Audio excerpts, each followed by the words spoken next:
Assalamualaikum warahmatullahi wabarakatuh and good afternoon. Yang Berusaha, Profesor Dr. Yatimah Alias, Deputy Vice Chancellor, Academic and International, Universiti Malaya, representing the Vice Chancellor of Universiti Malaya as the patron of the 2022 3MT competition, our distinguished guests, Vice Chancellors, Deputy Vice Chancellors, and also from the Majlis Dekan Pengajian Siswazar who are joining us on Zoom, and also all audience who are watching us via our YouTube channel, Universiti Malaya. Welcome to the final round of the 2022 Virtual 3MT National Level Competition. I am Ranita Hisham, will be your MC for today. The 3 Minutes Thesis celebrates the exciting research conducted by the PhD students. Developed by the University of Queensland, the exercise cultivates students' academic, presentations, and research communication skills. The competition supports their capacity to effectively explain their research and its significance in 3 minutes in a language appropriate to a non-specialist audience. 3MT is now a globally recognized competition. In 2019, over 900 institutions across more than 85 held 3MT event. In 2020, 3MT moved to a temporary virtual format due to COVID-19. In order to take part in this year's virtual 3MT competition, each participating student was required to pre-record their presentations for considerations by the judges. This year's the 3MT is organized by University of Malaya and co-organized by the University of Technology Mara, UITM. We would like to thank our sponsor, Springer Nature, for supporting this event. We have received a total of 50 participants from over 19 universities. Thank you to all participants and audience for the support. Of 50 participants, only 12 have been selected as finalists. And this afternoon, only 2 will be selected as the grand prize winner for the 2022 Virtual 3MT National Level Competition and will be representing Malaysia to the University of Queensland, Australia. Without further delay, I would like to invite Dr. Muhammad Nasir bin Muhammad Saleh from the Academy of Islamic Studies, Universiti Malaya for Doa recitation. Please welcome.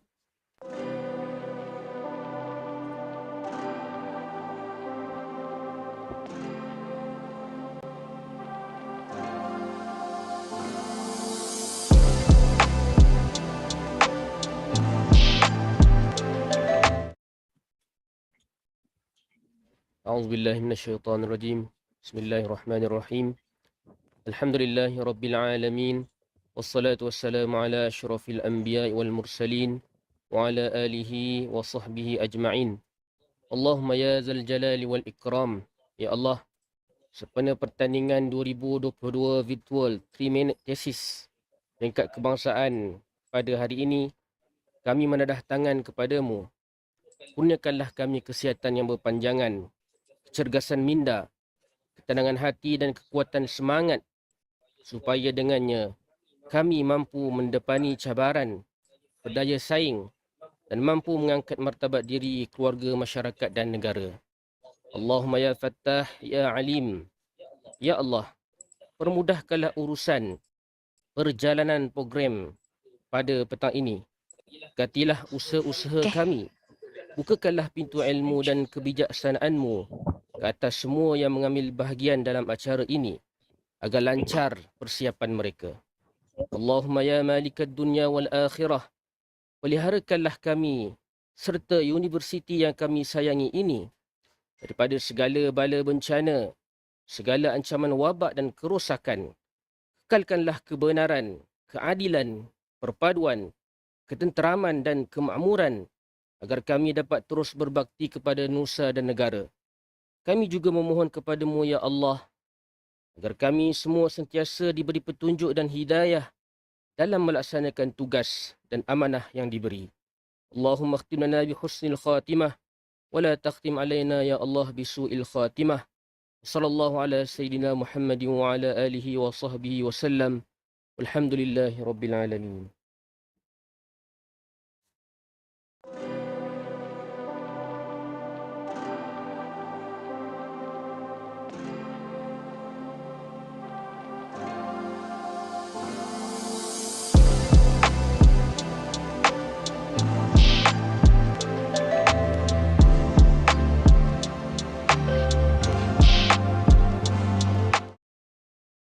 Amin, Amin, Ya Rabbal Alamin. Thank you, Doctor.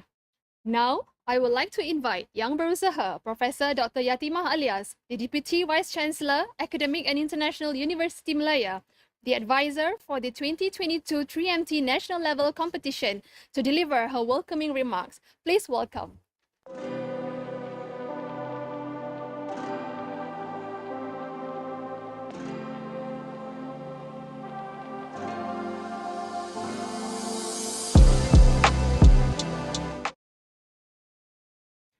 Bismillahirrahmanirrahim. Yang berbahagia Profesor Datuk Dr. Husaini Omar, Director General of Ministry of Higher Education. Yang berbahagia Vice Chancellors, Deputy Vice Chancellors, Deans and Deputy Deans of Postgraduate Studies from Malaysian Public Higher Education. Yang berbahagia Chairman and members of Malaysia Deans of Graduate Studies Councils, Springer Nature, our main sponsor, honorable judges, members of the organizing team from University Malaya and UITM, professors, academicians, researchers, 3MT participants, distinguished guests, ladies and gentlemen. Assalamualaikum warahmatullahi wabarakatuh. Salam sejahtera to all participants and audience members of the 3MT 3-Minute Thesis National Level Finals 2022. On behalf of our esteemed Vice Chancellor, Professor Dato' Insinyur Dr. Muhammad Hamdi Abdul Syukur, I must begin by thanking those who have supported today's event. Firstly, the Ministry of Higher Education for its continued support over the years. Secondly, our Deputy Vice Chancellor of University Malaya. We also welcome and thank all Deans and Deputy Deans of Postgraduate Studies at all the public universities present here today. Another main supporter of today's event is the Malaysia Deans of Graduate Studies Council, including the chairman and all its members.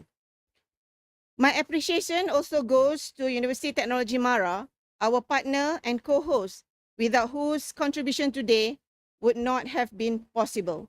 A big thank you to Springer Nature for sponsoring the special prizes for the finals again this year.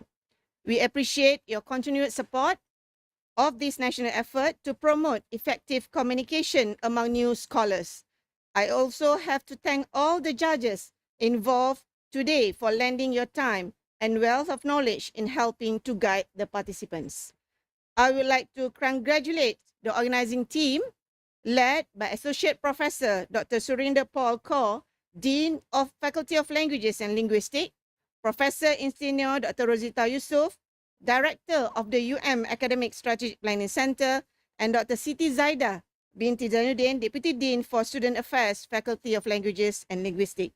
Today's event is the collaborative effort of academic and administrative staff from various faculties and centers at UM Malaya, and I'm proud to see Team UM working together so effectively. A special mention goes out to the stars of this event, that is, the 50 PhD students from 19 public institutions who have taken on the challenge of describing their PhD research in 3 minutes. This is no small task for any researcher, as most of us will be happy to talk about our research for hours. In the semi-final session earlier, you would have seen how our speakers succinctly described their research in science, social science, engineering, and computer science, and how they convey complex information in clear, engaging, and simple language. Ladies and gentlemen, despite the shift towards community-focused research, there remain barriers between academia and the community. Academics are still seen as disconnected from the real world and everyday people. Yet, most of us start our research journeys with the aims of making an impact on the real world, solving problems, and improving lives.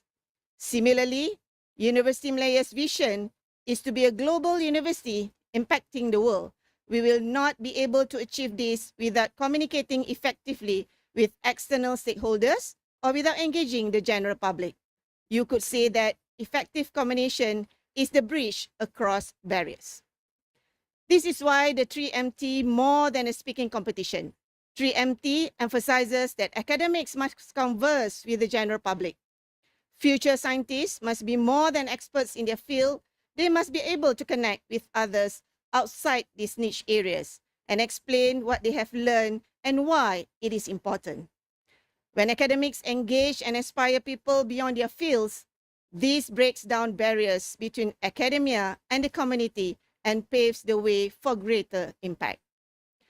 Connecting globally is another necessary for academics. Today's event is part of global network of 3MT competitions taking place in over 900 institutions in 85 countries. The winners of our national competition will represent Malaysia at the 2022 Asia Pacific 3MT competition, final hosted by University of Queensland, home the 3MT competition.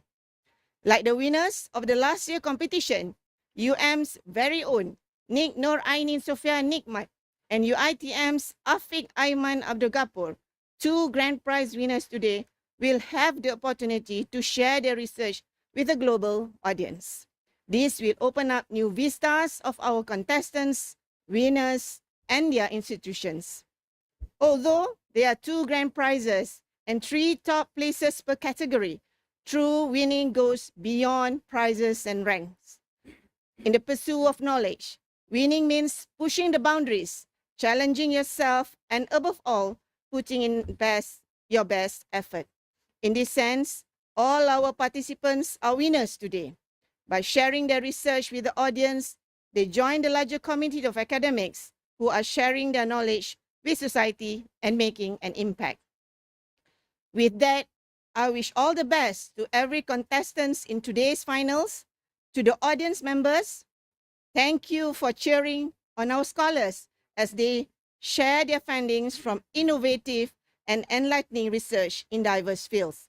I'm quite certain we will all come away from today's event with some new knowledge and perspectives. Thank you. Wabillahi taufiq wal hidayah. Wassalamualaikum warahmatullahi wabarakatuh.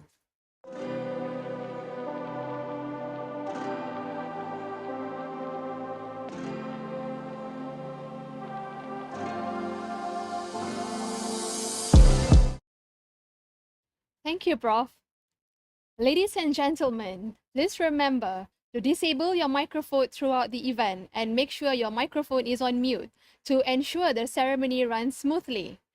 The audience, participants may check out the prizes for this competition on the 3MT website. Please note that all the videos screened today are copyrighted. Any recording or unauthorized sharing of these videos is strictly prohibited. This competition can be viewed via University Malaya Facebook channel and YouTube channel. The link is provided in the chat box. Now, before I introduce the judges for this final round, I would like to share with you a little bit of the background story of how this all started. Some of you may know this story and some of you may not have heard it before. This year actually marks the 15th year of the annual 3 minutes competition, and the competition originated at the University of Queensland in 2008. Once in the state of Queensland, there was a severe drought, and when this drought happened, everyone had a time limit to shower. So they had only 3 minutes to shower, and you can imagine the long queue outside the washroom. So I'm guessing there was a long line of scholars waiting patiently for the turn outside the washroom. Perhaps they have been thinking, what shall we do? So what do you expect when you gather a bunch of scholars lining up together? Of course, they will talk about their theses, obviously. So that is what happened, and then everyone shared their theses for 3 minutes while waiting for their turn.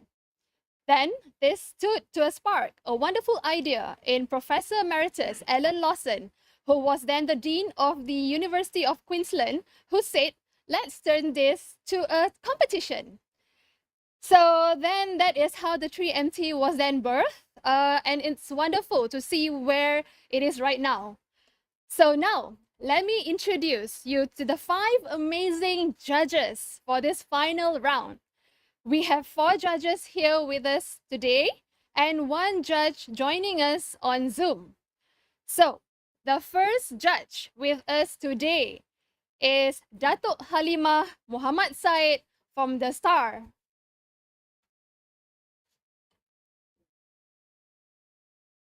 The second judge is Encik Muhammad Said Abdullah Tani, the executive producer from Media Prima Berhad. The third judge and also the chief judge for this final round is Datuk Chevi Beh Yen San, the founder, managing director and CEO of Asian Healthcare Group Berhad. And the fourth judge is Professor Dr. Goh Lei Hua, the head of department at Health University. And finally, our judge who is joining us on Zoom, Dr. Ramesh Nath Premnath, the senior editor from Springer Nature, Singapore. Hi, Dr. Ramesh, are you there? Yes, I'm here. I am waving to the Hi, camera. thank you for You can joining us see me. today. My pleasure. Okay. Looking forward. Welcome to all judges and thank you for being with us today. Before we begin, I'd like to brief everyone on the competition rules. Presentations are limited to 3 minutes and competitors exceeding 3 minutes are disqualified. Presentations are considered to have commenced when a presenter starts their presentation through speech. Timing does not include the 3MT title slide and commences from when the competitor starts speaking, not the start of the video. A single static slide is permitted in the presentation. This can be visible continuously or cut to for a maximum of 1 minute. The 3-minute audio must be continuous, no sound edits or breaks. No additional props, example, costumes, musical instruments, laboratory equipment, and animated backgrounds are permitted within the recording. Presentations are to be spoken words, no additional electronic media, and the decision of the adjudicating panel is final. Please note that the competitors are not judged on the video recording quality or editing capabilities. Judging will be focused on the presentation, ability to communicate, research to a non-specialist audience, and the 3MT PowerPoint slide. The internet connection may make it look like the audio and the video are not synced, but rest assured, the judges are viewing the actual video. Presentations provided has a clear background and is significant to the research question. Presentations clearly describe the research strategy design and the results or findings of the research. Presentations clearly describe the conclusion, outcomes, and impacts of the research. The oration was delivered clearly and the language was appropriate for a non-specialist audience. The PowerPoint slide was well defined and enhanced the presentation. The presenter conveyed enthusiasm for their research and captured and maintained the audience attention. I'm sure that everyone wants to know what are the prizes for winners today. So, let's start. The first place winner will win a cash prize of Rm 1,500 ringgit for each category. The second place winner will win a cash prize of Rm 1,000 ringgit Malaysia for each category. The third place winner will walk away with Rm 700 for each category. The special prize winner for representatives from Malaysia will win 750 euro for 2 participants. We hope everyone can be with us till the end to know who are the winners of this competition. Moving on, we have come to the most exciting part of the event. Before starting, please note that we have opened the voting system to vote for the People's Choice Award. You may cast your votes using QR code displayed on the screen throughout the competition. The voting system will be closed once the presentation from the finalists of the social science category is over. We will start the final round now. So we have 3 rounds, including the science, engineering, and technology and social science categories. And each round will have 4 finalists. To all finalists, please switch on your camera throughout this final round. Wishing you best of luck. We will start with the science category. We will give some time for the finalists to switch on their camera first, yeah? Okay. I hope you are not nervous, okay?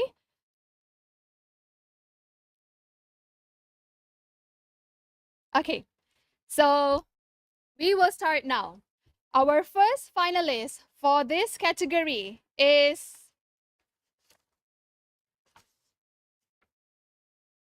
Nur Izzati binti Umar Zaman from University Technology Mara with the title Stress, Friend or Foe?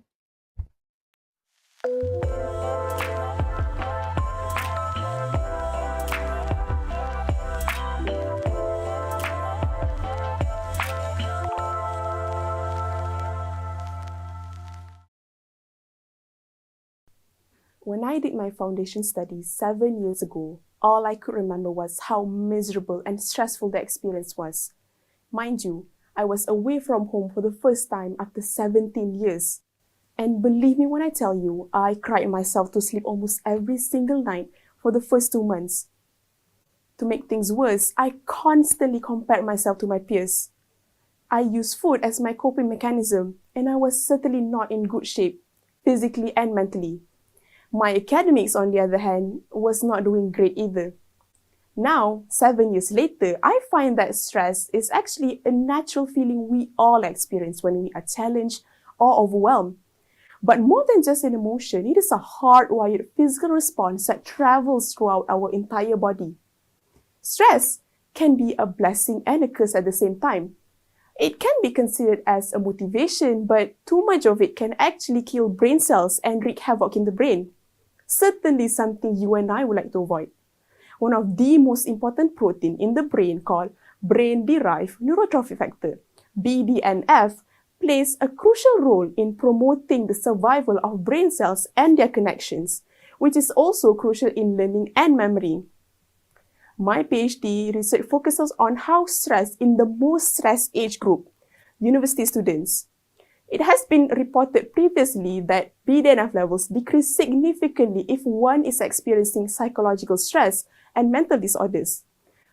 For my PhD, hundreds of university students were recruited and the results was very interesting. We found that students who are genetically predisposed to stress, meaning they are more naturally and more reactive to stress, have slightly low BDNF levels. But we can never change our genetics. What if I tell you the powerful effects of exercise? Simply moving your bodies can elevate BDNF levels tremendously. To put in simple words, the more you exercise, the more BDNF your brain will produce, the less stressed you are. My research subjects engaged in an 8-week-long of brisk walking as their intervention, and the results was impressive. Not only their BDNF levels increased, they also felt less stressed, physically and mentally healthier, and even better at executing day-to-day tasks. Bringing exercise into your life will not only make you happier, it can actually protect your brain from the harm stress can cause. Before I leave, I would like to leave you with one last thought. Let us all move. Move our bodies to shake our world. And don't ever let stress be the foes, but actually friends that support us moving towards a better, successful, happier quality life. Thank you.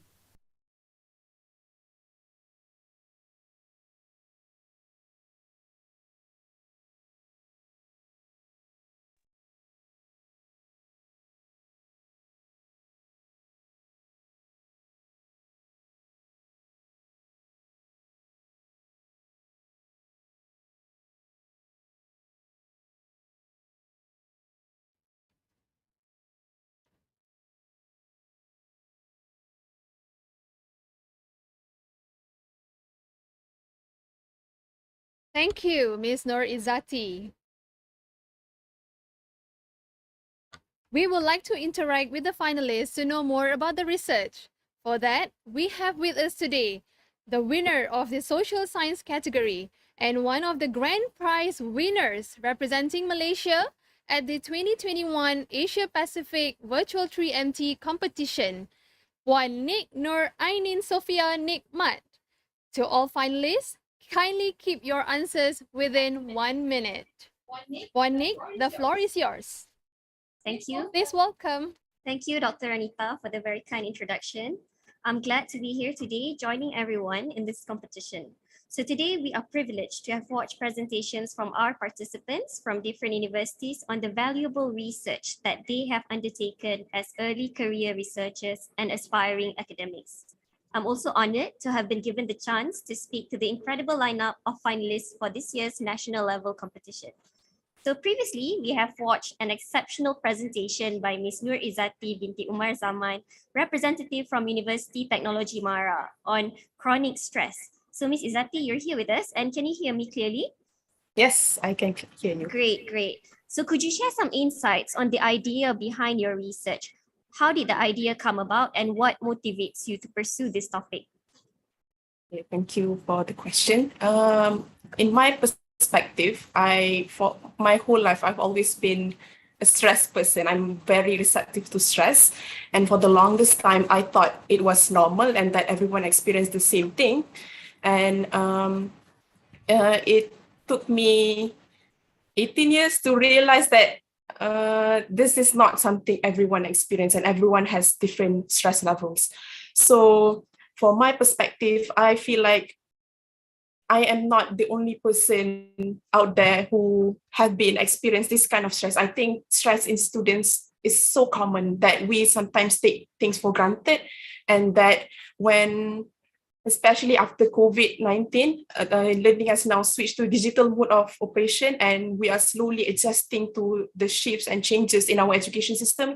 And we've heard that as well as the public awareness towards mental health as well. I believe that this is something that we should look into and study in detail, and we sometimes don't pay attention to students. I think that's all. Amazing. Thank you very much. That was such a raw and very personal sharing from you. All the best to you, Ms. Izzati.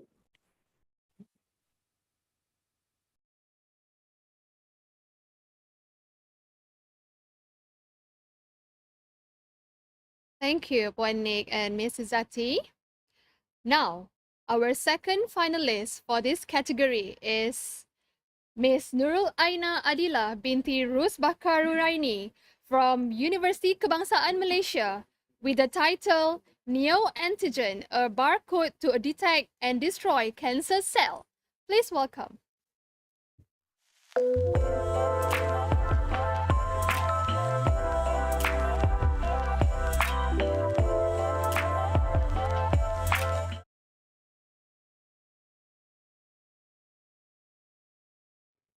Cancer is the leading cause of death worldwide. Unfortunately, current cancer treatments are found to be less effective, especially in patients with stage 3 and 4. Hence, this calls for the agency to create a better approach to treat cancers. Let me make it simple for you. When you buy groceries at the supermarket, every item has its own barcode. This barcode is unique to that particular item. When the scanner scans the barcode, it gives us the information about the items. Just like in our body, the immune system works like the scanner.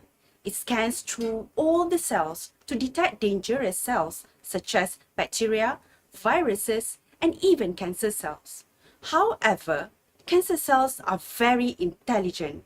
They can hide behind healthy cells to avoid being detected by our immune system. That is why cancer cells are very hard to kill. So, how can we destroy them? This is where my study comes in.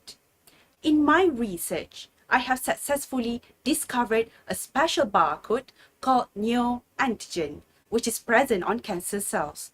Neoantigen is very unique because it can only be found on cancer cells. This is not observed on healthy cells, thus making neoantigen a specific label for cancer cells. So ladies and gentlemen, how does it work? First, we need to activate the immune cells, which works as scanner in our body to read and remember the neoantigen or the barcode, as shown in the slide. This step is called activation phase. Once the neoantigen, which is the barcode, is detected by immune cells, the scanner series of killing action will take place to destroy this cancer cell. As a result, we get effective immune cells that could detect cancer cells and destroy them efficiently. The advantages of this approach is that it is a custom-made treatment, precise and tailored according to your genetic makeup and type of cancers. Imagine going to the hospital and getting a special custom-made treatment just for you. Wonderful, isn't it? In the future, we no longer need to depend on chemotherapy and radiotherapy as the only available treatments for cancer.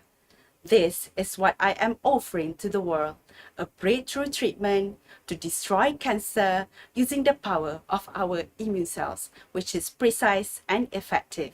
Remember, neoantigen, the barcode, the key towards the future of personalized cancer treatment.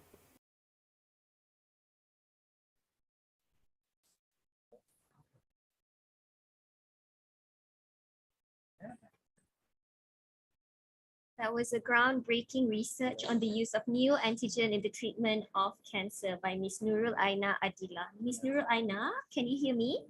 Yes, I can hear you. Great. So you're here with us. Yes. Now, the audience would probably be interested to know about your personal hope for this research. Through this research, how do you intend to further contribute to our society and Malaysia? Okay. Thank you for the question. It's actually a very good question. So immunotherapy using engineered T cells to combat cancer is a new technology. It's fresh. It's a new field for us to be explored. But the world's effort has been increasingly focusing on the expanding of the potential of these methods to treat a variety of cancers. So for me, I hope that Malaysia will be able to utilize this method fully. So even in Malaysia, the Malaysian Genomic Resource Centre Berhad has also made a statement last year that their focus is to bring the technology in Malaysia. So we hope that with the milestones of immunotherapy, which is very good, we will be able to see that this technology will be fully available in Malaysia in 5 years' time. As I said this, I would like to emphasize as well that this job is not a one-person job. It takes a whole village to perform this. And also, I would like to emphasize as well that efforts to create awareness and the importance of this technology in Malaysia needs to be double or triple in order to support this cause.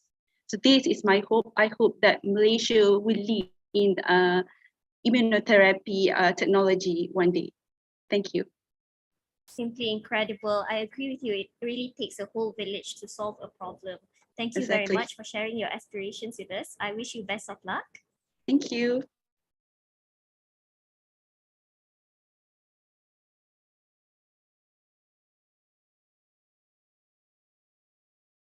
Thank you, Puan Nik and Miss Aina. Right, let's move on to our third finalist for this category. Encik Muhammad Ashraf bin Abdul Jalil from University Islam Antarabangsa, Malaysia, with the title Switching Off the Gene in Schizophrenia. Please welcome.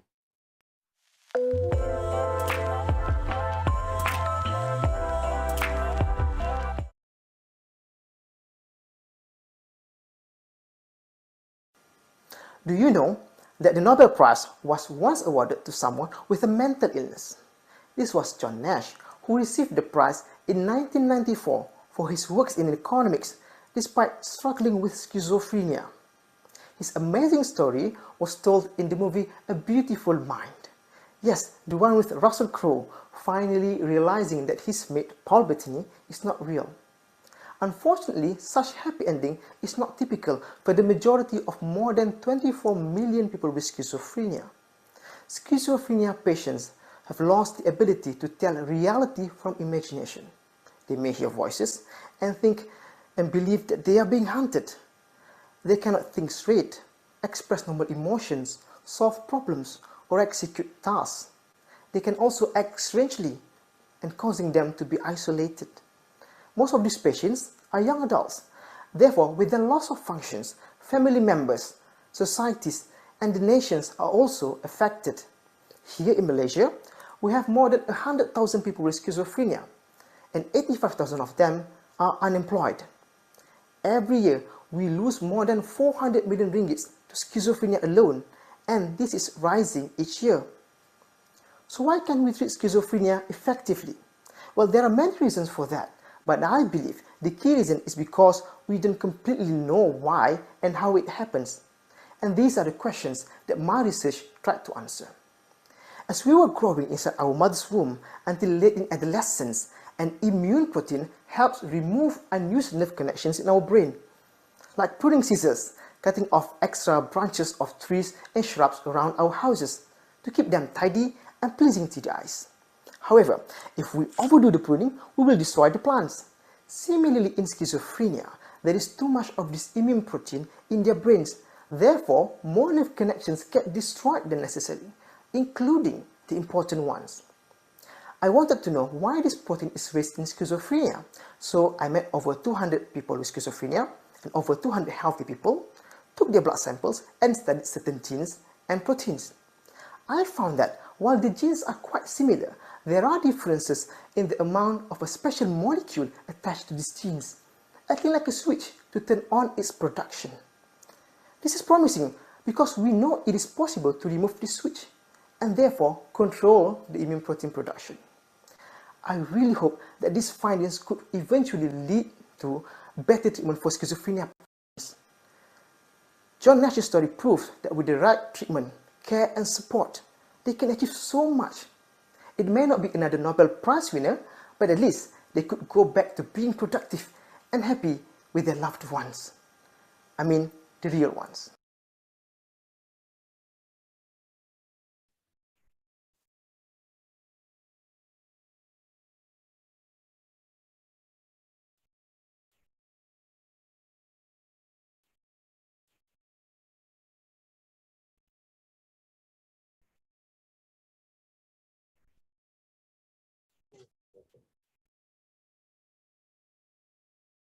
Such a phenomenal presentation on the disorder of schizophrenia by Mr. Muhammad Ashraf from University Islam Antarabangsa, Malaysia.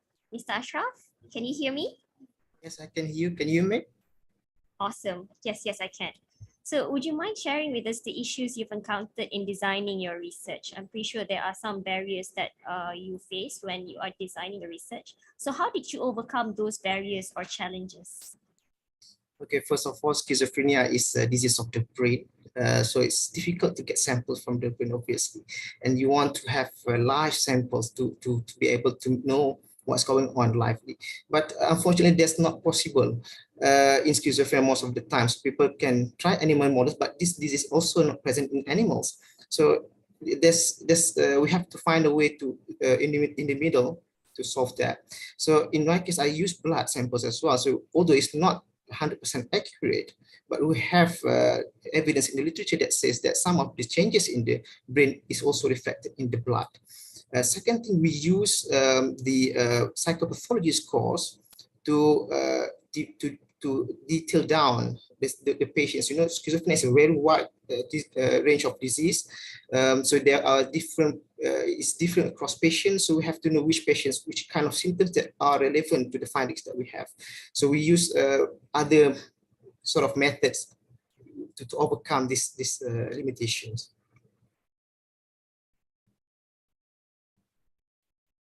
So I can't hear you. Brilliant sharing. Hope that inspires other researchers out there. Good luck, Mr. Muhammad Ashraf, with your research.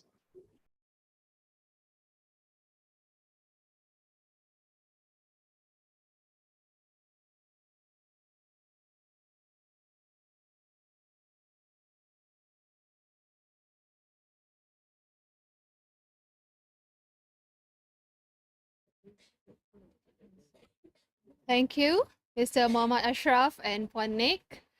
Now, let's hear from our last finalist for this science category.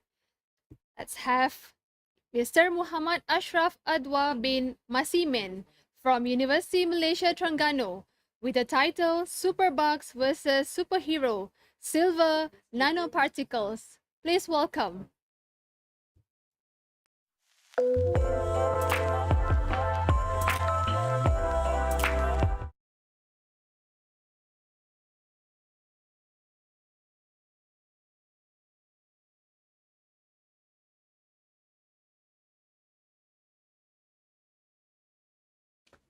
Superbug?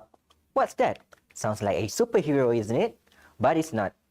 Superbug is actually a worldwide threat that has been haunting us since 1940s. And even in this COVID pandemic, this issue is still unresolved. So, what is superbug?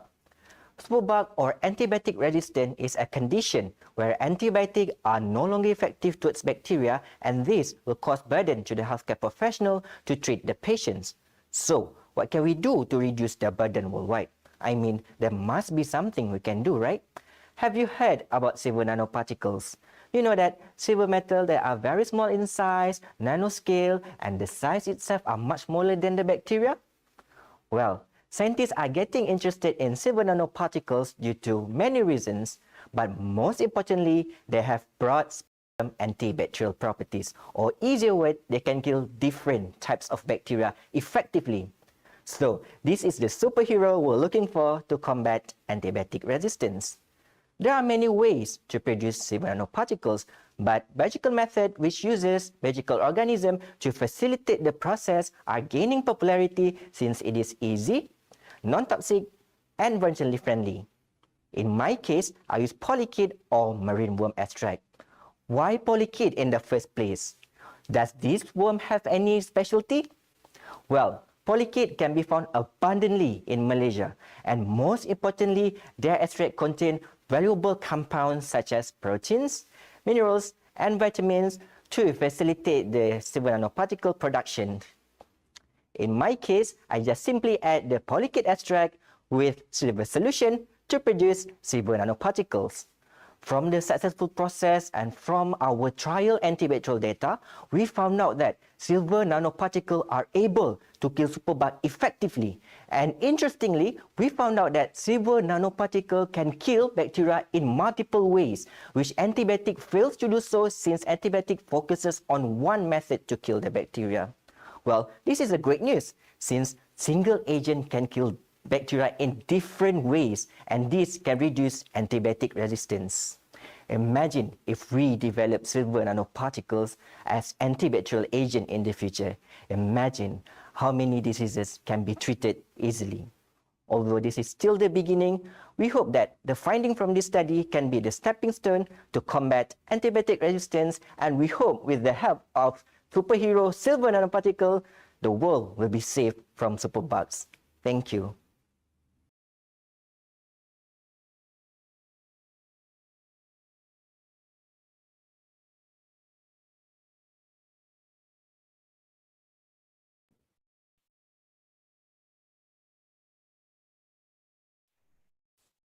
So that was a compelling presentation on antibiotics and the use of silver nanoparticles by Mr. Muhammad Ashraf Adwa from University Malaysia Terengganu.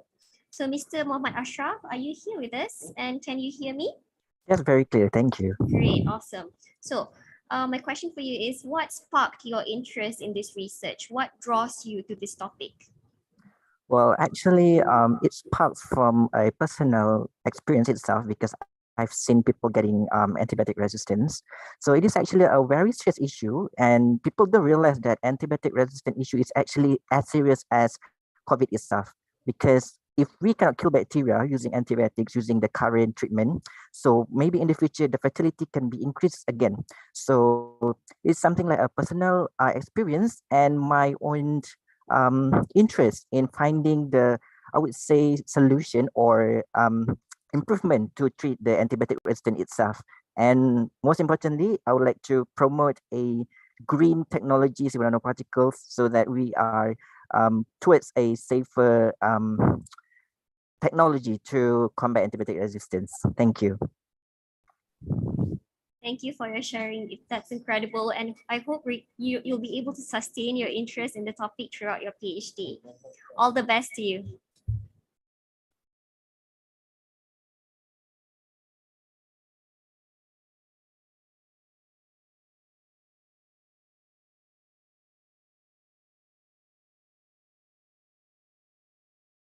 Thank you, Mr. Muhammad Ashraf and Puan Nick.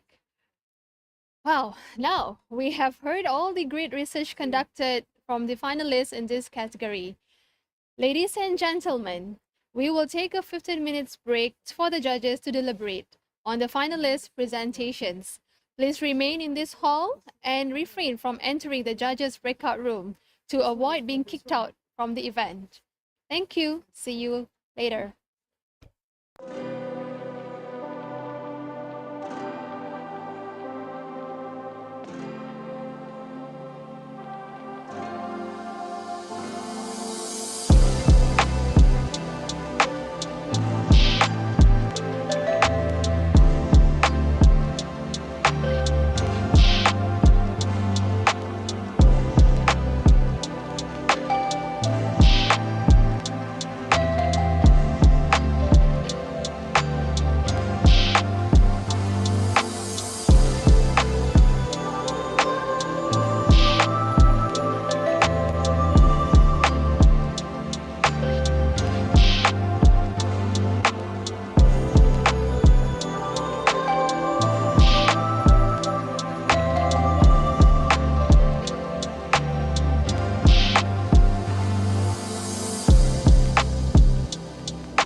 Welcome back, ladies and gentlemen.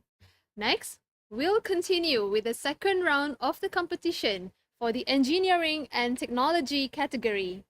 We have 4 finalists competing for this round. Let's have our first finalist for this category. Miss Ui Wan N from University Malaysia Perlis with the title From Ash to Building. Please welcome.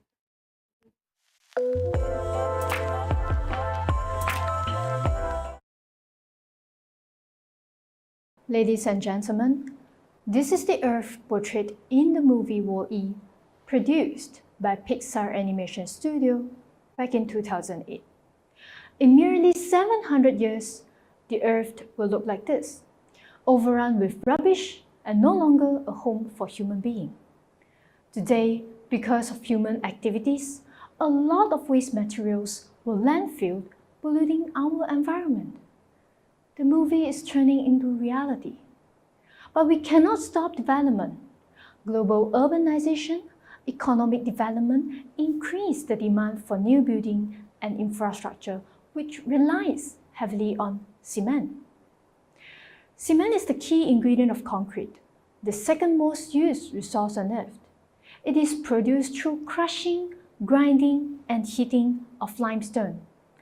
Accounts for as much as 8% of global carbon dioxide emission, and we are well aware of the consequences of rising carbon footprint. Here is where I step in.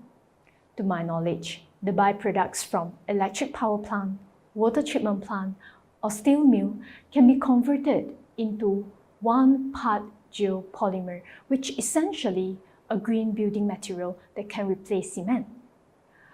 1 part refers to a dry mix of all the ingredients used to make geopolymer. Geo stands for earth, poly is many, and mer is parts. The preparation of this material produced 84% less carbon dioxide than the production of cement. So how is this material made? In the movie, the cleaning robot Wall-E collects rubbish and making them into blocks. Well, in my context, I'm the present-day Wall-E. I collect fly ash from coal-fired electric power plant, add some chemicals, mix it with water to produce blocks, which is the 1 part geopolymer. Note that this material can be applied by simply adding water, which is similar to the ordinary cement. So far, our 1 part geopolymer is 3 to 4 times stronger than cement in general, meaning that now we can use less amount of material to produce a similar product. In the end, that's all my research is about, is to offer a solution for reducing carbon footprint, is to offer a solution for waste management, and finally, to offer a solution for human beings to continue living on the earth.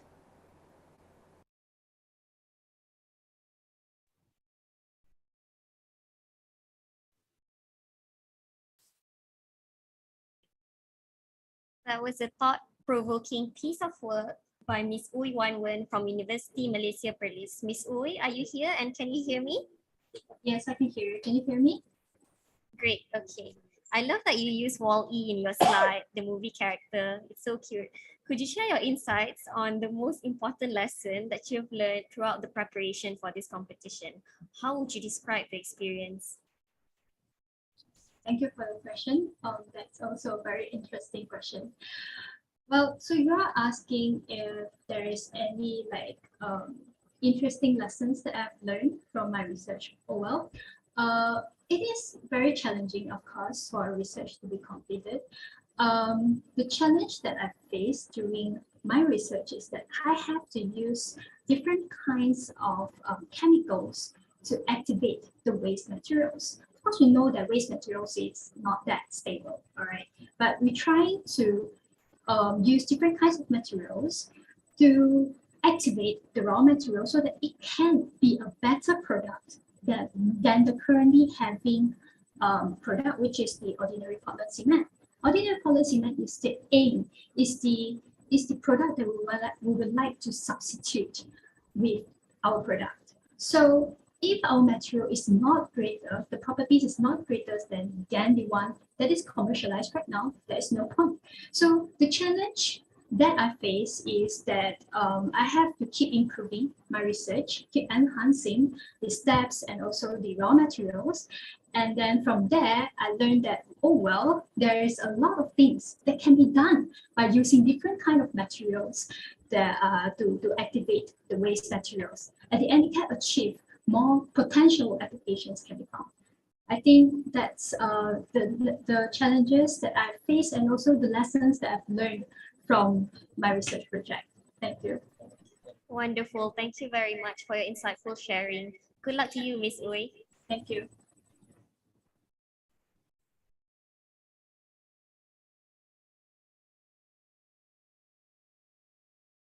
Thank you, Ms. Uy Wan En and Puan Nick. Well, let's hear from our second finalist for this category. Let's hear from Mr. Velan Raman from University Putra Malaysia with the title My Manganese UFO. Please welcome.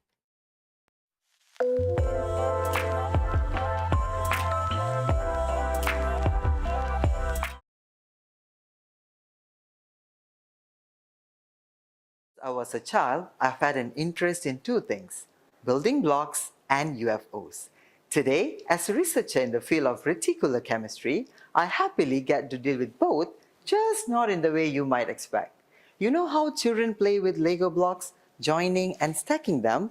Sometimes without realizing it, they create beautiful structures from random arrangements. This is what happens in reticular chemistry. We take metal salts, connect them with organic molecules called linkers, and put them in a repetitive arrangement to obtain new frameworks or new materials that improve our lives in various ways. For my doctoral research, I chose to study how manganese may combine with nitrogen because there has been little research done on this rare combination. Similar to baking a cake, I set out to produce a new framework by mixing manganese chloride with nitrogen linkers in the presence of the solvent and popping the mixture in an oven for a few days at an optimal temperature. Now, manganese is a metal that can be bonded with 5 or 6 other molecules to form an extended framework. So I was hoping to obtain a new framework with the manganese unit connected to 5 or 6 molecules of nitrogen. But what a surprise popped out of the oven! I found that not only did manganese connect with nitrogen, it also unexpectedly connected with chloride from the manganese salt. You see, chloride is an inorganic molecule and not expected to be a linker. But now it had actually become part of the new manganese framework. Instead of manganese plus 5 nitrogen, I'd obtained manganese plus 3 nitrogen and 2 chloride. This was my UFO. Unexpected framework outcome. It turned out to be a beautiful synthesis with a unique repetitive arrangement never before seen. And I have named it MnVLN. My research unexpectedly showed that chloride can function as a linker to possibly produce even more UFOs. But what's so special about this current UFO? Well, manganese is widely used in energy storage devices like batteries. So I arranged my new framework into a battery-like device to test its capacity for energy storage. And initial results showed improved capacity. This is encouraging because larger energy storage means longer lasting batteries. I have to do further analysis on the shelf life of my UFO, but with more work, it might eventually let us charge our batteries just once a week. And one day, it might even provide power for a UFO of the flying kind. Thank you.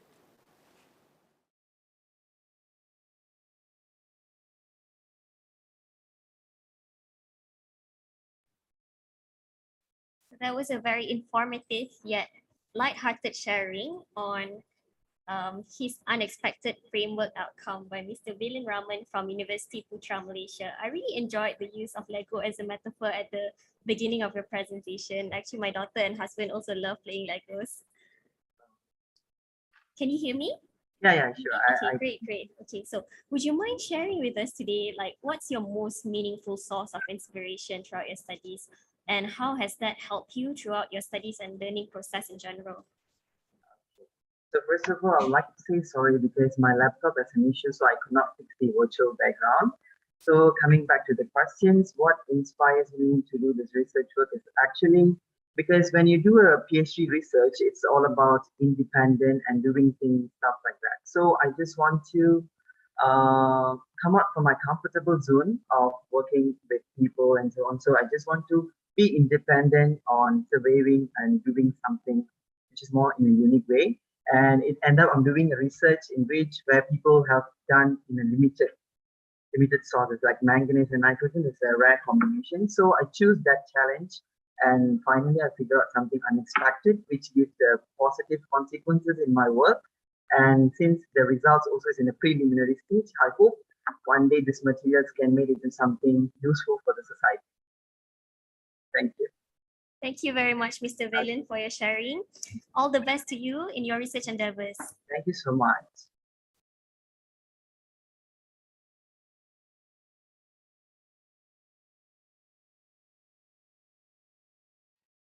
Thank you, Mr. Wayland Raman. Okay, now let's move forward to the third presenter, is Miss Dayang Siti Nurzailin binti Abang Shamsuddin from University Kebangsaan Malaysia with the title Safe Hydrogen, Driving the Future of Renewable Fuel. Please welcome.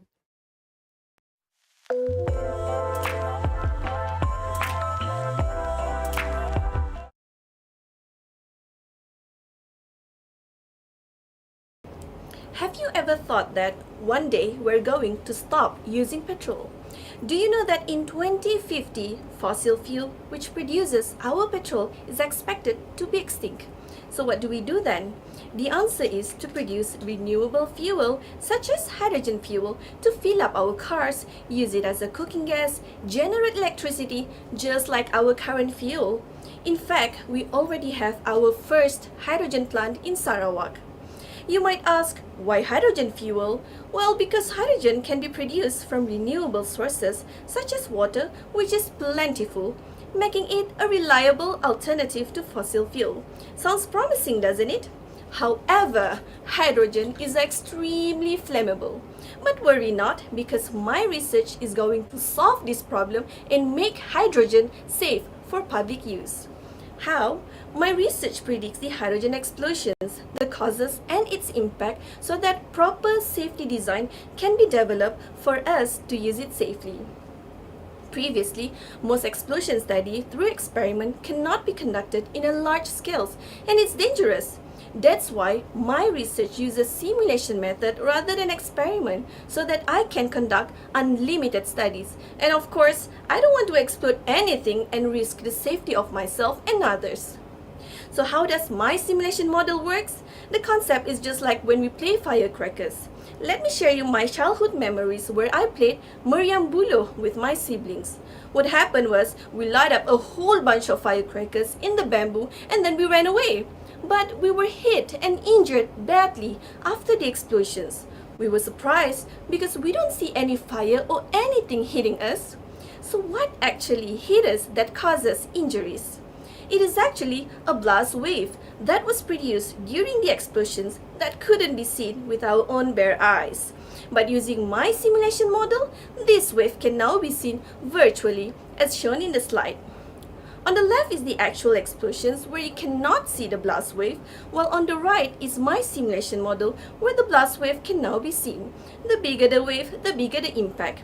Now that we can see the wave, we're able to develop proper, safe operating procedure of hydrogen.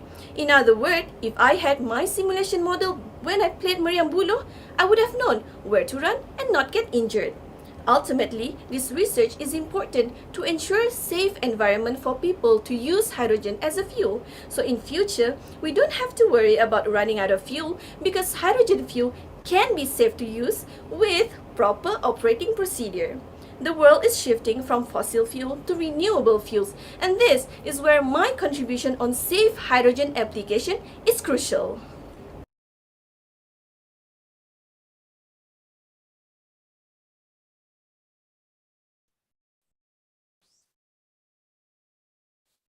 That was a very coherent presentation by Ms. Dayang Siti Nurzailin from University Kebangsaan Malaysia on making hydrogen safe as renewable fuel.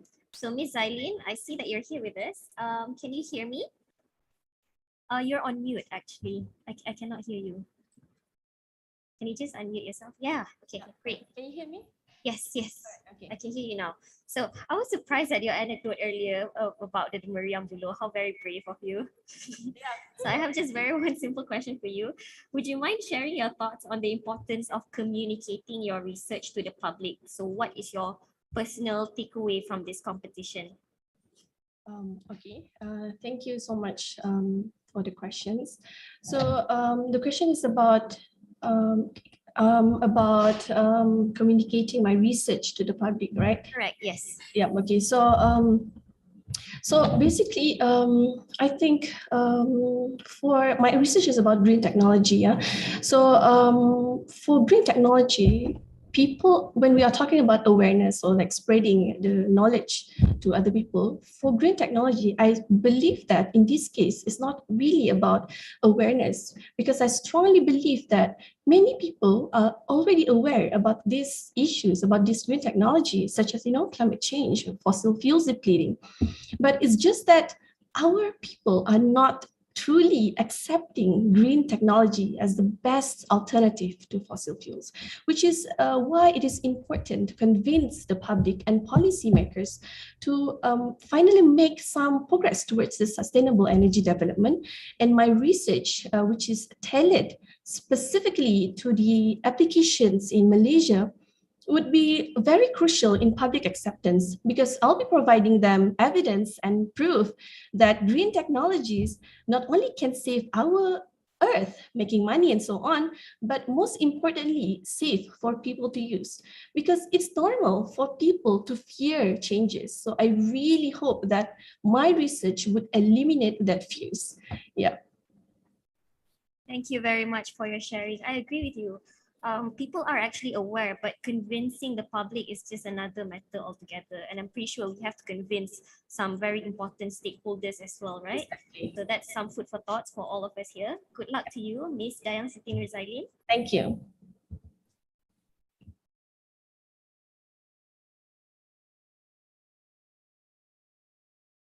Thank you, Ms. Dayang. Okay, let's hear from our last finalist for this category.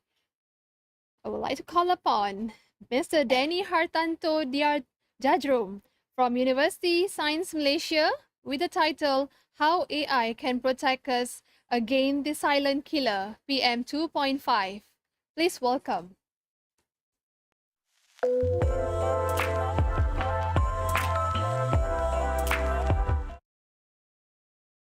Do you know that 7 million people die each year due to air pollution? That's more than the whole population of Singapore. Now, the main pollutants that's causing this is called PM 2.5, which stands for particulate matter 2.5. And as the name suggests, it represents any particles in the air that has a size of less than 2.5 microns. Now, how small is 2.5 microns?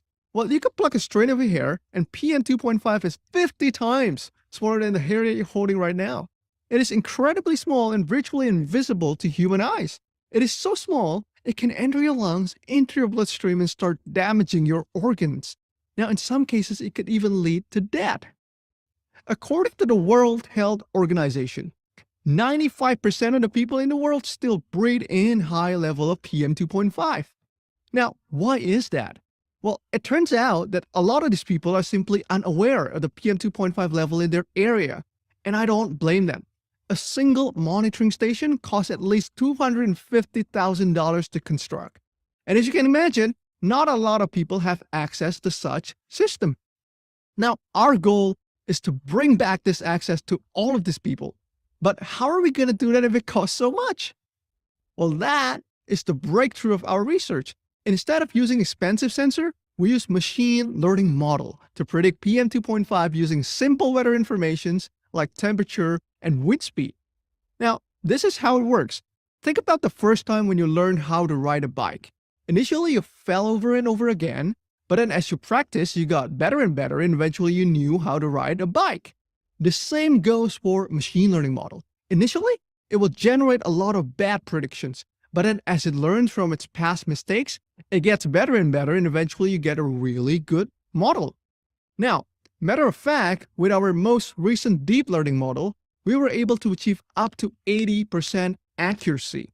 And on top of that, we were able to integrate the model with a cloud server, which means that every single person in the world that has access to the simple weather information could now get the latest PM 2.5 forecast for free. Now, we're not talking about one or two places. We're talking about 200,000 different locations worldwide. Now, with this, we'll be able to alert and warn people of dangerous PM 2.5 level, and hopefully reduce the number of casualties it may cause. Now, this is a small leap in a very big problem. But if that means that we could save even just one single life, it is all that matters.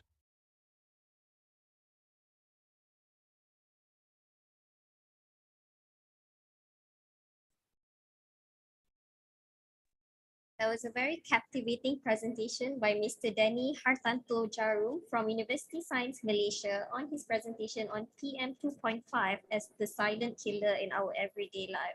So, Mr. Denny, you're here with us. Can you hear me? Yep, clear. Great. It's clear. So- Can you hear me? Yes, I can. Very clearly. Good.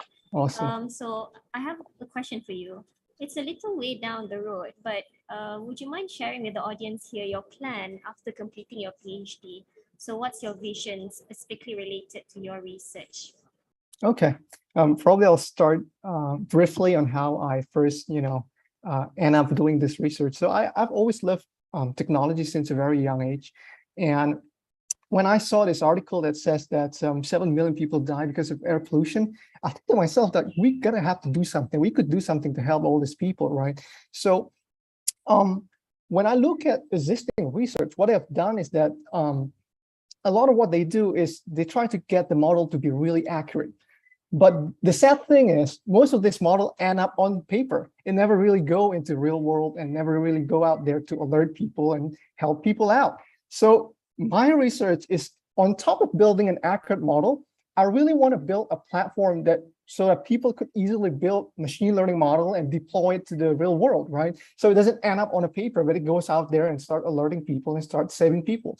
And the incredible thing is with our technology, we're able to make it so simple that people like you and me, it doesn't have to be an expert, people like you and me could build a model in less than an hour, right? So a process that would have taken weeks or months to develop is now less than an hour. And once you build it, you could deploy it easily.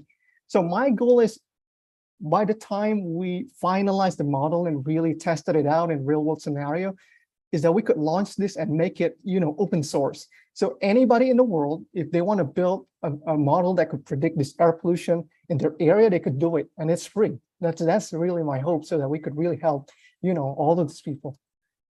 And thank you. It's very inspiring. I know that statistics can often be shocking, but yeah, there's always a story behind those numbers. So thank you for sharing your thoughts with us. Thank you. We wish you the best of luck, Mr. Denny.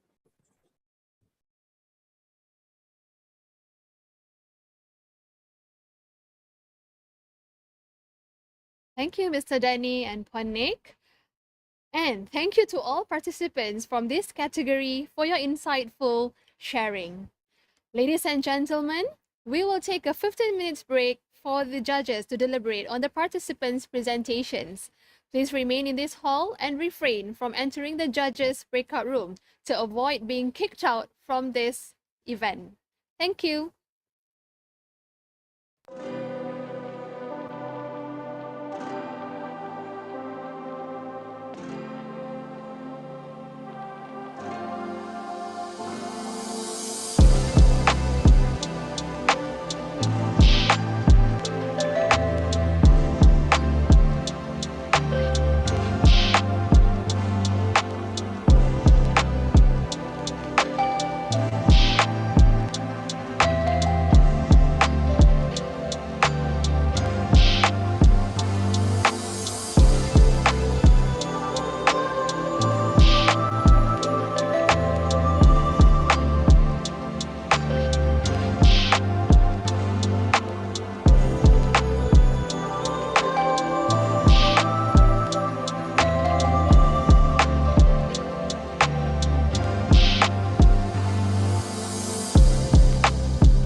Welcome back, ladies and gentlemen.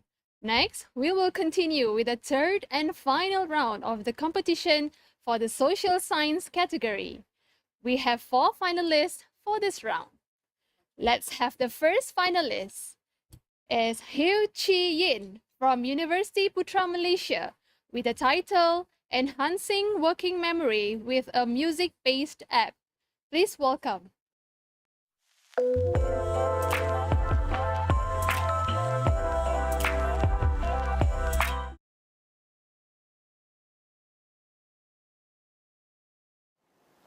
We perform cognitive tasks many times a day, like when we read, drive, or chat. And for every cognitive task, we need something called working memory. That's the temporary storage in our brain in which we slot information while performing a task. The problem with working memory is that it has limited capacity. When it's filled, we cannot accept new information until we transfer it to long-term memory.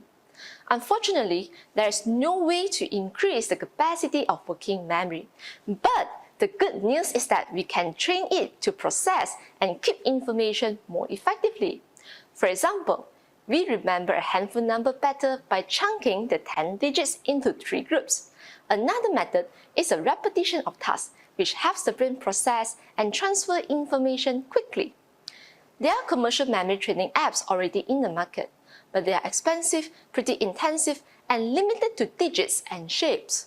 So I developed something different, a fun music-based mobile app. My app does many things, but I will highlight a feature designed to boost the use of chunking and repetition.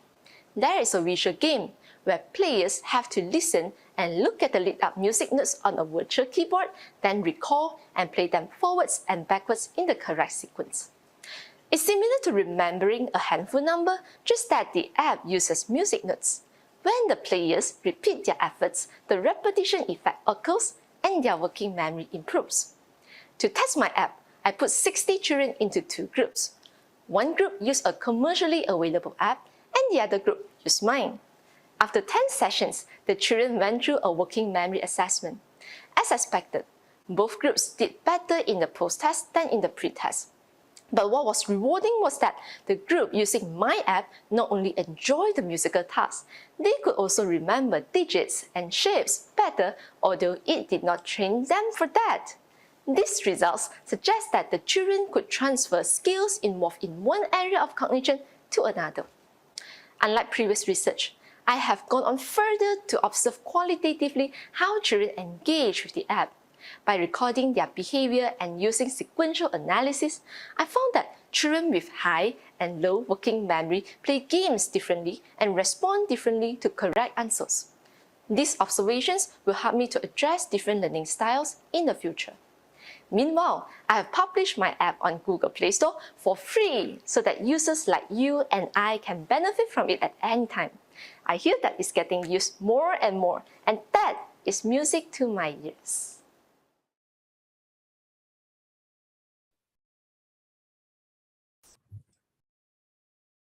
That was an outstanding piece of work on working memory and music-based app by Miss Hieu Chi Yin from University Putra Malaysia. Miss Hieu, are you here with us? And can you hear me? Yes, I can hear you clearly. Great, great. So I have just one question for you. Were there challenges in the execution of your research? Because it looks very complicated. All right. Okay. Okay. All right. Thank you very much, Juanit. Okay, for the questions. So, yes, basically, I will talk about the process first. Okay, of developing the app. Basically, I developed it myself, but I do not have any IT background. But my interest is in IT, so I learned the coding myself. So basically, by using the MIT App Inventors, okay, so using the drag and drops and using the JavaScript, so I did all these codings.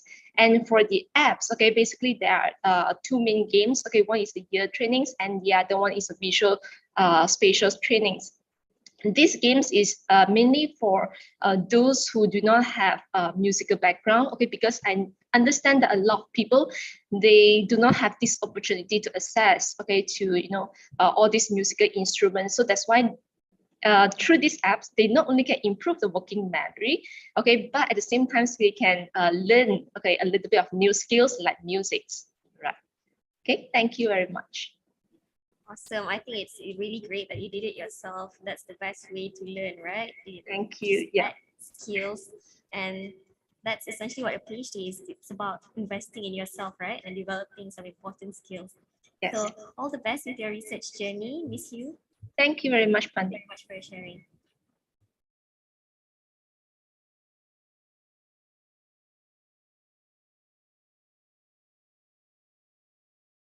Thank you, Miss Hu Chi Yin. Now, the second finalist is Miss Yung Soo Mei from University Pendidikan Sultan Idris with the title Dyscalculia. Please welcome.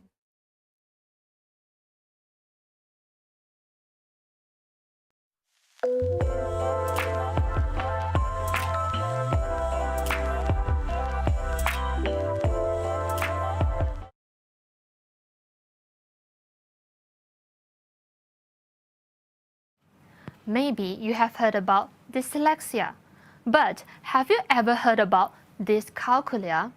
If dyslexia is a learning disability in reading, then dyscalculia is a learning disability in maths. In Greek, this means disabilities, whereas calcular means calculation. So, dyscalculia is defined as a specific learning disability which affects the learning of arithmetic. Imagine this situation.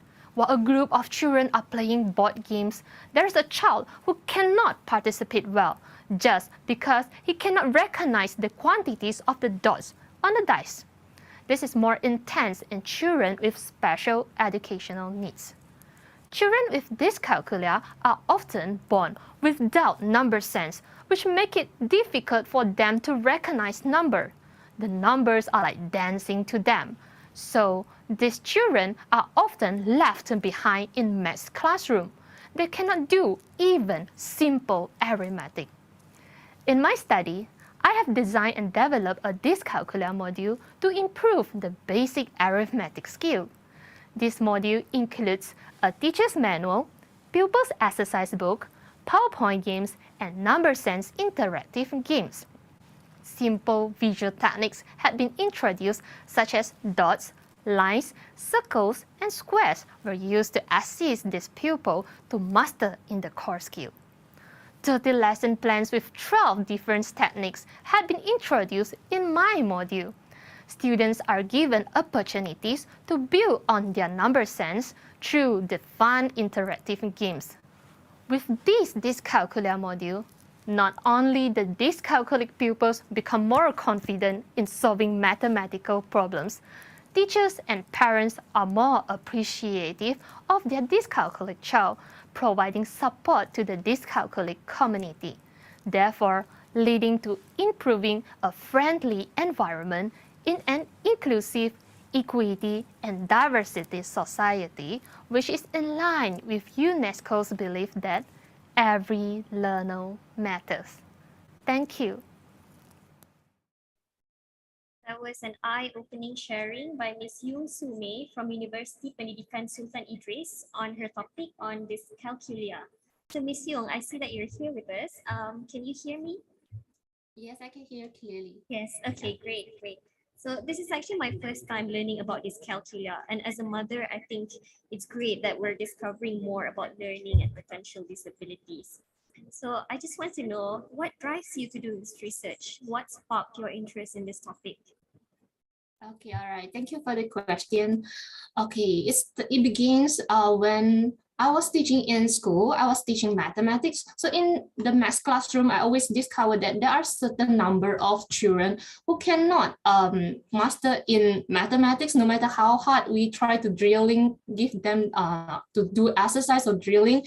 And some teachers even like them label these pupil as stupid or lazy. So at the moment, I was thinking how to assist these pupils or what actually happened on these pupils. So when it comes to my study, I read a lot of readings and articles articles and found that these categories of students are actually called dyscalculia, which before PhD, I don't know even there's a terminology like that. So I starting to put efforts and interest to discover more about dyscalculia and found that these people are actually then are lacking of number sense. So this is why I think we really need to assist this group of pupils, because according to the research, there are 1 out of 20 pupils that is around 5% among the population that are actually dyscalculia, but we just not notice them, or they themselves that don't even know they are dyscalculia. They just feel like, why I cannot do that, why I cannot achieve that, and it affects their whole life, not only in maths classroom, but in their daily activities. This is why I want to put efforts in my study to help to build a module and interventions to assist these pupils in their core skills, so that they will like enjoy mathematics like other do's. Okay, that's my answer. Thank you. Thank you very much for your sharing, and let me just thank you for your research on behalf of parents worldwide. This is so meaningful. All the best.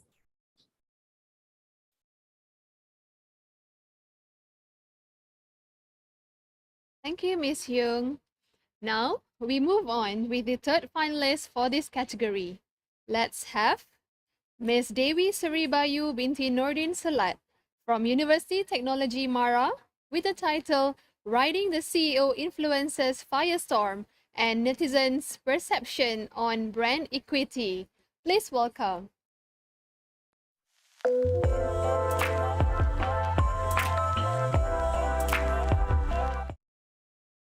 Datuk Sri Vida of Vida Beauty, Datuk Alif Shukri of The Herbs. What do these people have in common? Well, they are CEO influencers. Although famous for their titles as CEOs, they also have a high number of social media following. However, being in the limelight makes it easy for them to be the subject of controversy. You see, when an issue has blown out of hand and mostly collected negative comments online, it is called a social media firestorm. And netizens absolutely love a good firestorm. Within minutes, you get tweets, Instagram stories, and articles calling you out. Previous studies have largely focused on identifying social media firestorms, but there is a lack of data from the netizens' perspective. This is where my research comes in. My research bridges the gap between netizens' perspective and CEO influencers' business perspective. Using in-depth interviews, netizens were asked about why do they participate in social media firestorms and what do they want to achieve by doing so. On the other hand, CEO influencers were asked about how they have managed the crisis in the past. So, what have I found so far? The one common theme that netizens seems to agree on is that social media firestorms is seen as a way for them to raise awareness about a certain wrongdoing. And by participating, they are able to pressure these CEO influencers to change their behavior. Netizens do not want to support businesses that are headed by CEO influencers who keep making the same mistakes. Now, what about the CEO influencers themselves?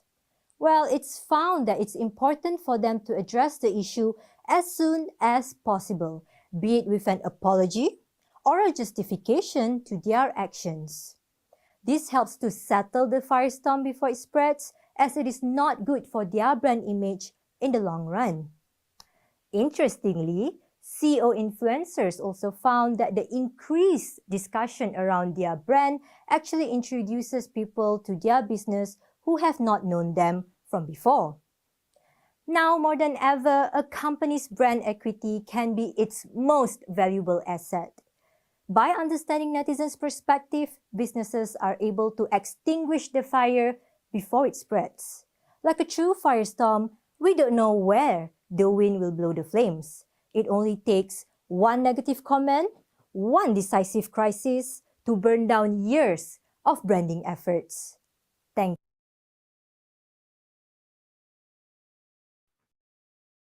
you. such an informative presentation on perception on brand equity by Ms. Dewi Suribayu from University Technology Mara. So Ms. Dewi, can you hear me? Yes, clear. Can you hear me? Great, yes. All right, great. I noticed that you actually used some strategies that I used in my presentation last year. Yes. I Did very you much have your loved your presentation last year. So, That's awesome. So I just want to ask you, what sparks your interest in this research? Why the connection between the perception on brand equity as well as CEO? How do you make that link, and how did you come? How did the idea for this research come about? all right. Thank you so much for the question. So, well, with the internet and the wider access to education, society is now more literate and we are very much knowledge based. So this is an outcome of what we call intellectual mobility. So it's the ability for us to adapt and act in new situations. Especially now in the era of new technology, we must constantly be able to adjust ourselves to the new environment and respond to new things. So this is what we can see with social media now, and even more so with businesses. So businesses, they must keep up with the minds of consumers, and the way we can do it now is by monitoring netizens' response to certain issues. So social media firestorms is just a way for us to observe all these many different perspectives of netizens. And CEO influencers, well, it's a fairly new term, but we can see it in Malaysia. We see this kind of CEO influencers. And I think that it is something that we should study, to add on to the body of knowledge surrounding commerce and communication as a whole. That was very interesting. Thank you very much, Ms. Thank you so much. Great to be here. All the best in your research. Thank you.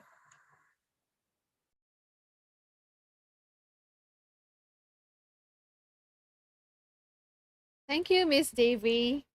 And finally, before we call the last finalist to present, please remember to vote for the People's Choice Award. The voting system will end after the last finalist presentation. And now, let's hear from our last finalist, Ms. Rishaya Rubini Murukesu from University Kebangsaan Malaysia with the title Aging with Resilience, the We Rise Intervention. Please welcome.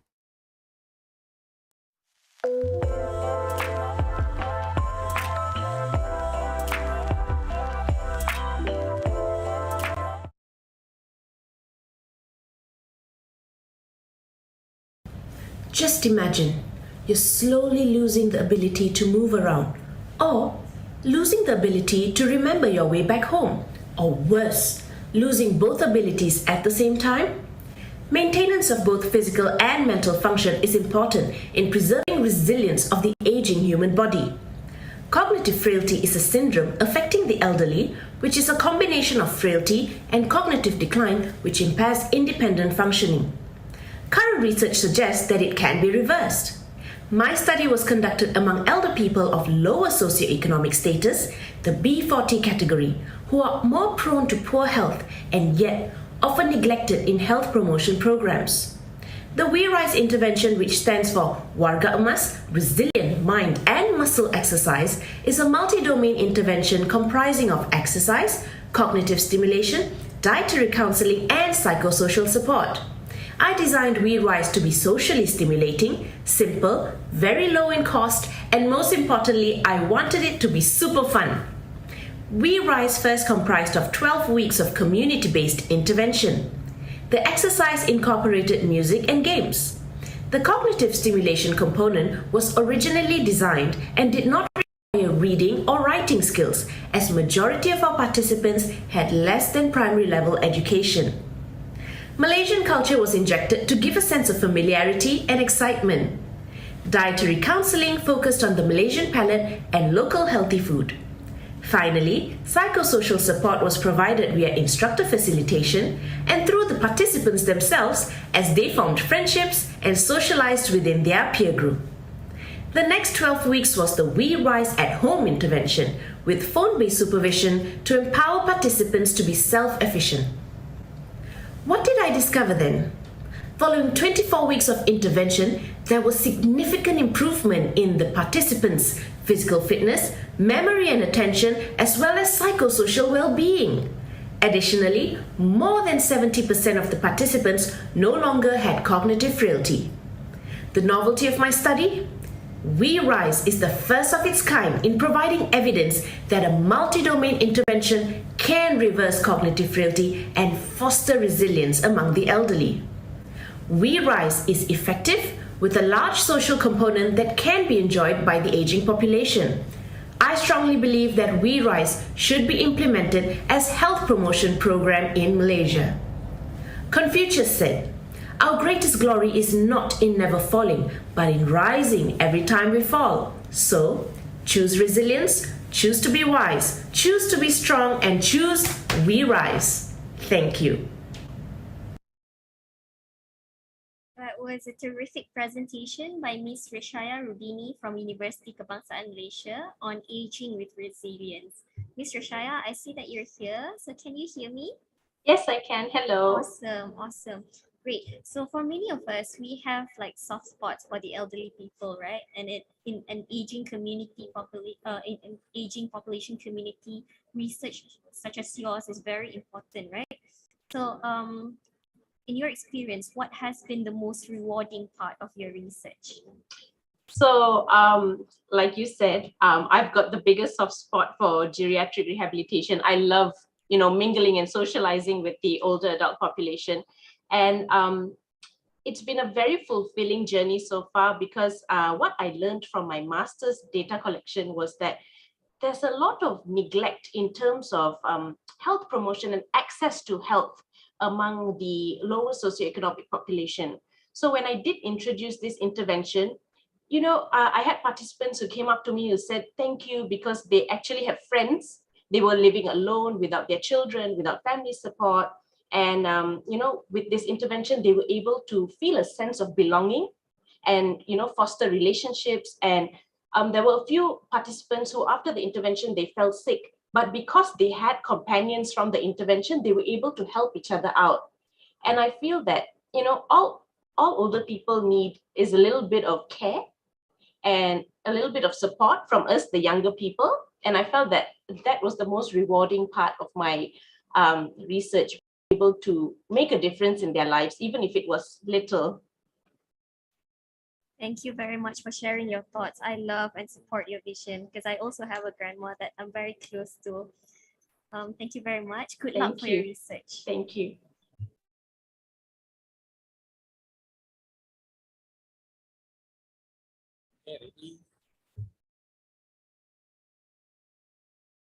Thank you, Ms. Rishaya. All right. Thank you, Puan Nick, for the interesting and lively Q&A session just now. And to all finalists from all categories, well done for your remarkable and informative presentations. We will take a 20 minutes break for the judges to deliberate on the participants' presentation. Please remain in this hall and refrain from entering the judges' breakout room to avoid being kicked out of the event. When we are back, the Chief Judge will present the shortlisted winners for the 2022 Virtual 3MT National Level Competition. Thank you.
for the greater good.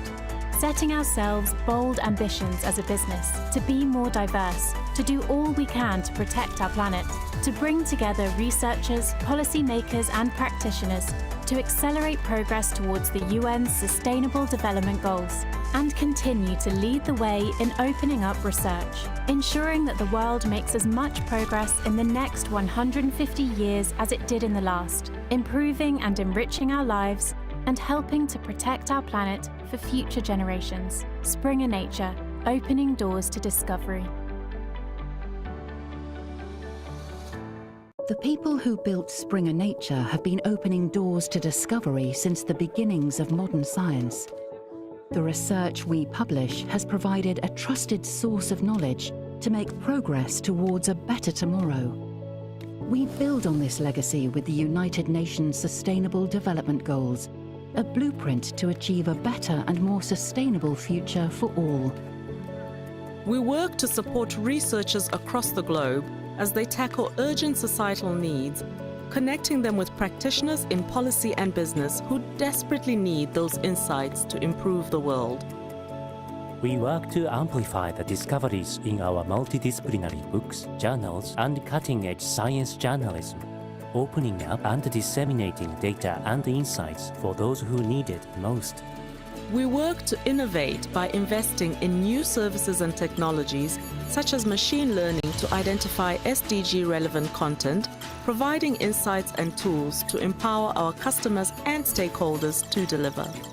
We take responsibility for the environmental and societal impacts of our own business operations, cutting our carbon footprint, working towards greater inclusion and diversity, and forging strong links with the communities we serve. With 2030 fast approaching, we work to deliver real progress in addressing the most urgent societal needs because we are a company of researchers, engineers, writers, communicators, and leaders committed to advancing discovery for the benefit of future generations.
Welcome back, ladies and gentlemen. Now, I would like to invite Yang Berbahagia Professor Dato T.S. Dr. Hajar Roziah Muhammad Janor, the Vice Chancellor of University Technology Mara, UiTM, to deliver the closing remarks. Please welcome. Bismillahirrahmanirrahim. Assalamualaikum warahmatullahi wabarakatuh dan salam sejahtera.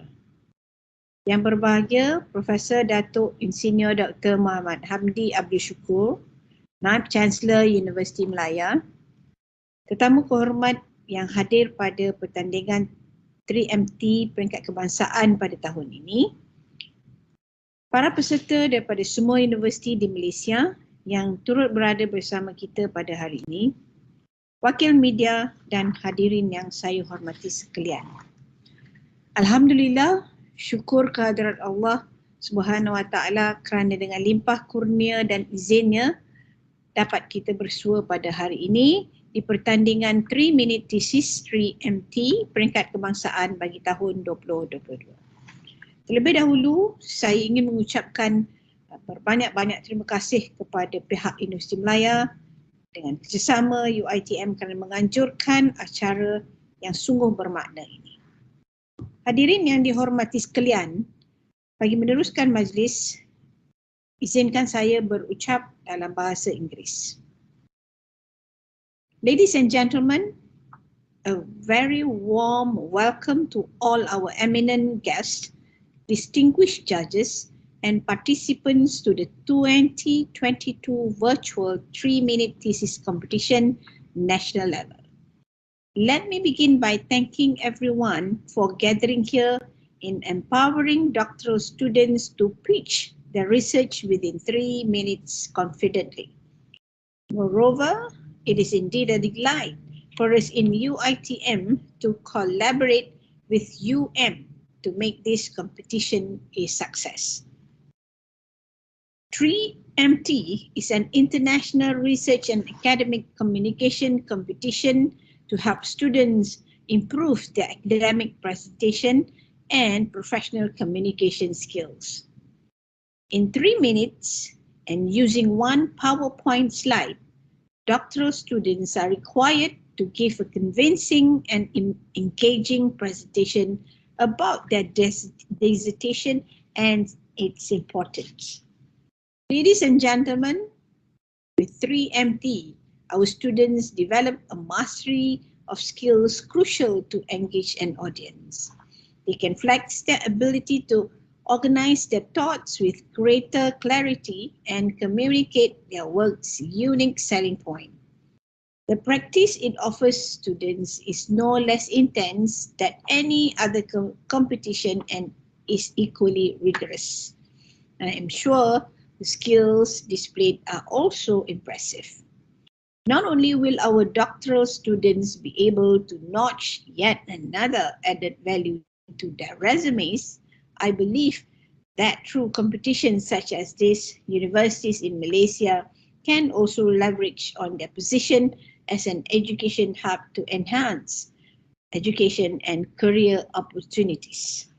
In fact, this is also in line with UiTM's 5-year strategic plan that outlines the university's transformation agenda to be a globally renowned university in science, technology, humanities, and entrepreneurship by 2025. We offer world-class education with competitive academic programs that fulfill market needs, spearhead national development, as well as promote global prosperity. On that note, to all participants, congratulations on your achievements in this year's 3MT competition, and continue challenging yourself to pursue excellence and push boundaries in your chosen field. I wish you all good luck and best wishes, especially to the contenders from UiTM, namely Nur Izzati Umar Zaman, Muhammad Wafri Cik Ismail, and Dewi Seribayu Nordin Zlat. Before I conclude, I would like to thank the judges who have been exceedingly diligent in carrying out their duties. I would also like to express my gratitude to both secretariats from University Malaya and UiTM for their hard work and support to ensure the success of this event. I look forward to seeing everyone in the next 3MT national level competition to be held in UiTM. Thank you. Wabillahi taufiq wal hidayah. Assalamualaikum warahmatullahi wabarakatuh.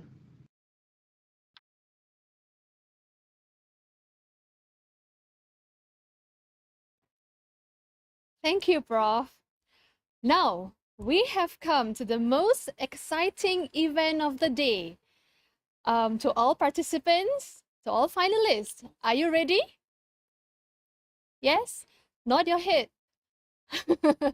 All right, yes. Okay, good. All right, so now I would like to invite Associate Professor Dr. Surinder Pal Kaur, the Dean of the Faculty of Language and Linguistics, and the co-chair for the 3MT national level competition.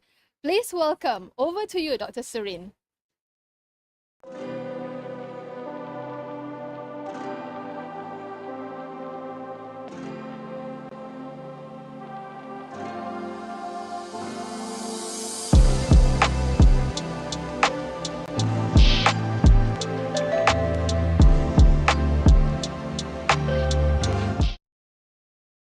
Salam Sejahtera.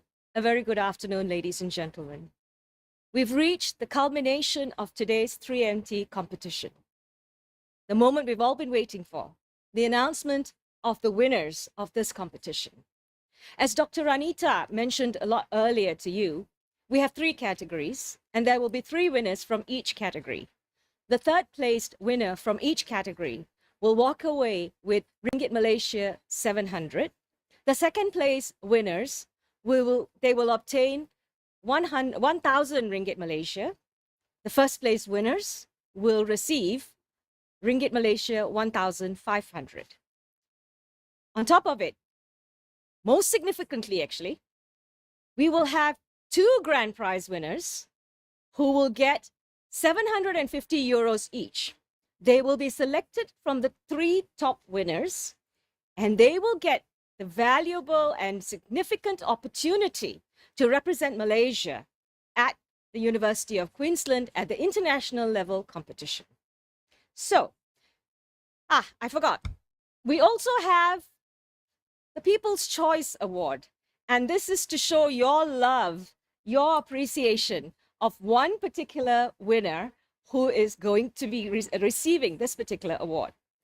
So, without any further ado, I'd like to announce the winners. But before that, I'd just like to say that in our books over here, there are no losers. All of you are winners. You've certainly done something that none of us could do easily. So you are all winners. Being announced that the winner today is just the cherry on the top. So, we will now start with the science category.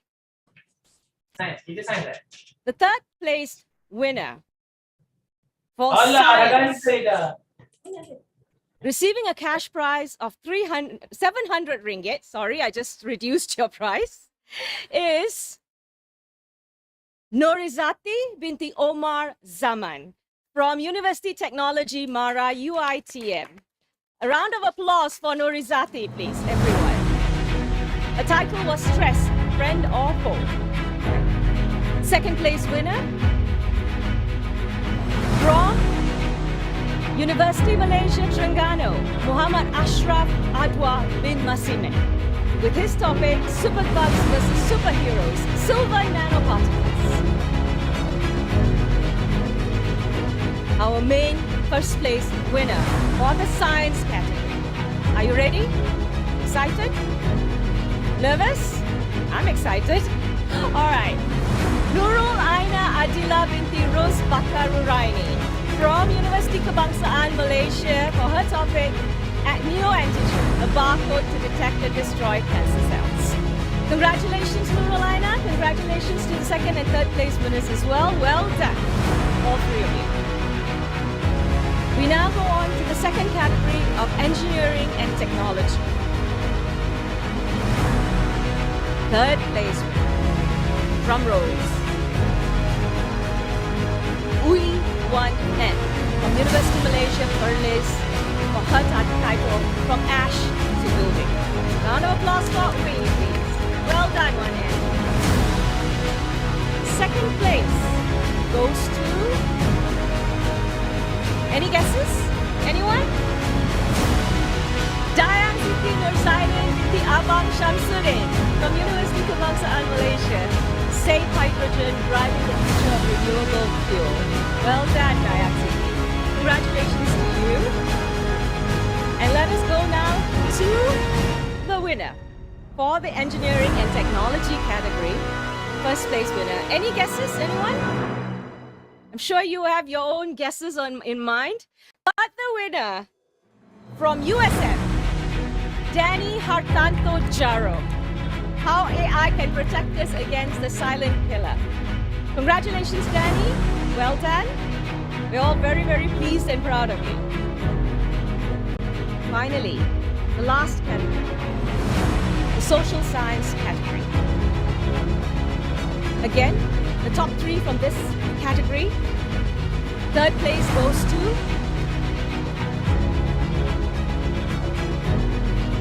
Yong Soo Mei, University Pendidikan Sultan Idris, UPSI.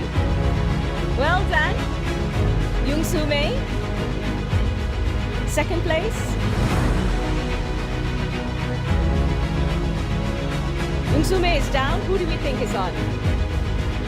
Hui Chi Yin from University Putra Malaysia with her title Enhancing Working Memory with a Music-Based App. Congratulations to Chi Yin. And finally, first place. First place goes to, drum rolls, do we have any?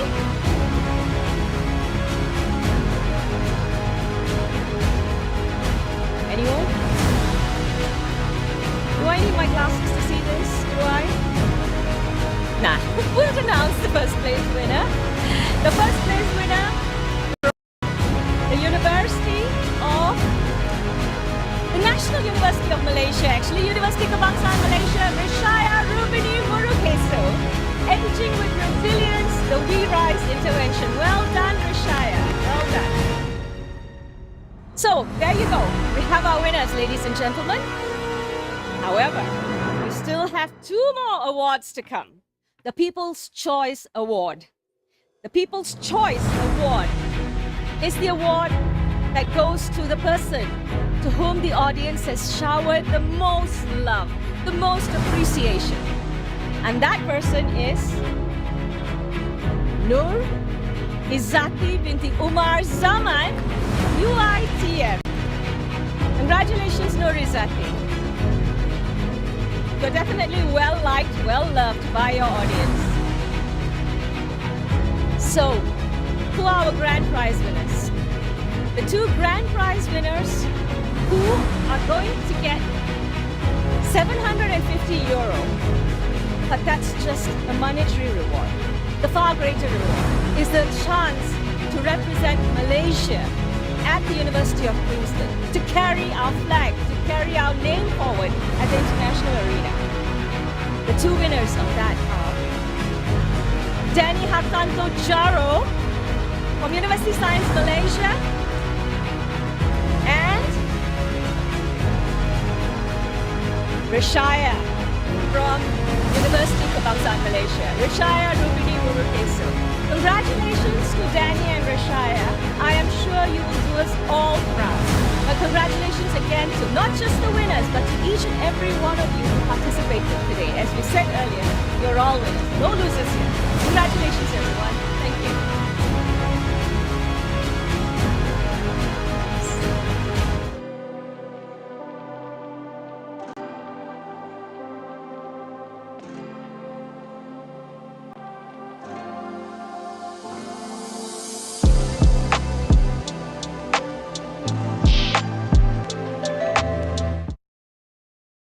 Thank you, Dr. Surin, for the exciting winner announcement just now. So, ladies and gentlemen, you're all winners. There are no losers, okay? Yeah, congratulations to all winners. Best of luck for your PhD and enjoy your journey. We can't wait to see how your research will impact the society and our nation. Thank you to the organizers for your hard work in making the event successful this year. Thank you everyone for joining us today. The next 3MT competition will be hosted by University Technology Mara UiTM. Looking forward to seeing you next year. Thank you. Assalamualaikum warahmatullahi wabarakatuh and good day everyone.